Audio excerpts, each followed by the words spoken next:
नमस्ते, प्रणाम, हर हर महादेव। सभी बड़ों के पैर छू के प्रणाम करतनी और भोजपुरी लोकगीत आरा में आप लोग के स्वागत बा। और आप लोग के बीच एक गीत सुनातनी हम, तो सुनिए।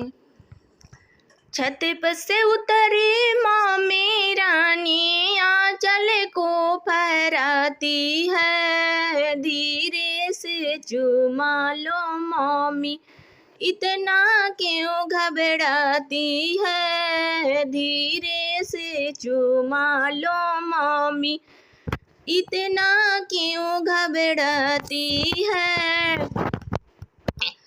आवयामा अंजूरी भरवा हो, अंजूरी भर के मम्मी दाना शीशा हो, कुछ मम्मी चूमेली कुछ दलिया शीशा हो, जिया सुए बेटी लाखों बरिसा हो जी।